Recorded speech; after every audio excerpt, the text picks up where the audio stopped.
maganda raw yung nagbibigay kaysa tumatanggap. E paano kung sa pag-ibig? Mas mainam bang ikaw ang magbigay ng pag-ibig kahit hindi ka naman iniibig ng inaalayan mo ng pagmamahal? Ayos na araw po sa inyong lahat mga kabarangay.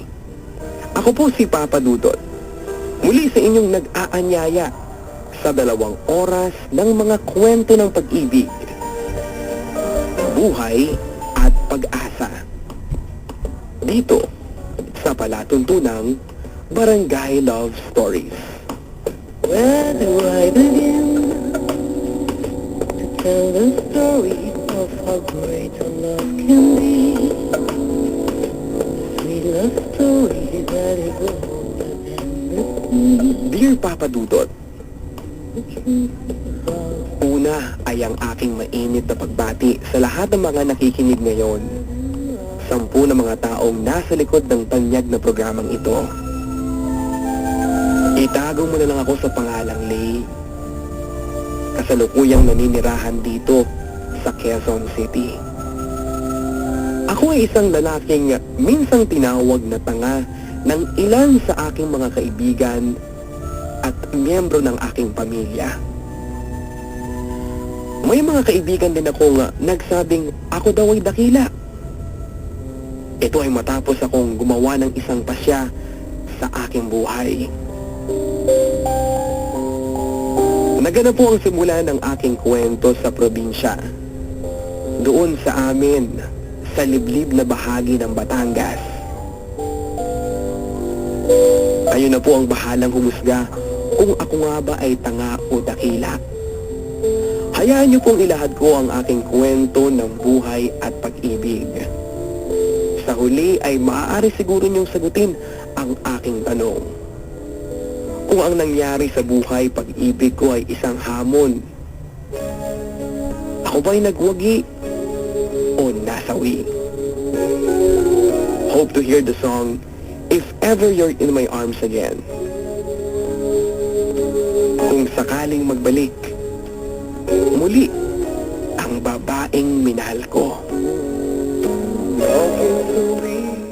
Sabay kong lumaki sina Ella, Aldwin at Obi.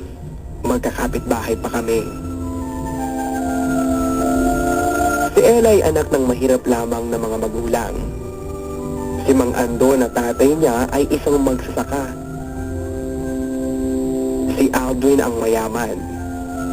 Bahay nila ang pinakamalaki sa purok namin.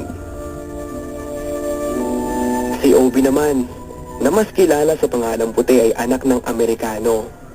Pero si Puti na siguro ang pinakakawawang bata noong panahon namin. Hindi ko na nga matandaan kung kailan siya iniwan ng nanay niya. Basta ang natatandaan ko na lang ay si Fortune na ang nagpalaki sa kanya. Si Fortune ay isang baklang magsasaka. Siya ay kaibigan ni Aling Bernadette na nanay ni Puti.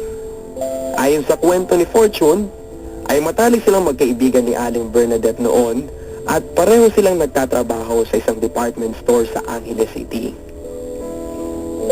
Si Aling Bernadette ay taga doon at si Fortune ay taga Batangas. Nakilala ni Aling Bernadette si Owen na isang Amerikano sa Clark. Nabuntis nito si Aling Bernadette at bago daw lumaki ang tiyan ni Aling Bernadette, ay nagpasya silang umuwi dito upang magtago. Para daw hindi mabilad sa kahihiyan si Aling Bernadette. Dito na isinilang ni Aling Bernadette si Obi o Puti. Pero umalis naman siya at iniwan niya ang kanyang anak sa baklang si Fortune.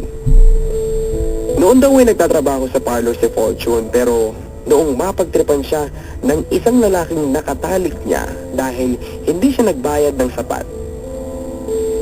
Pinaso daw ng lalaking yon gamit ng sigarilyo ang isang mata ni Fortune na siyang naging dahilan ng pagkabulag ng kanyang kaliwang mata.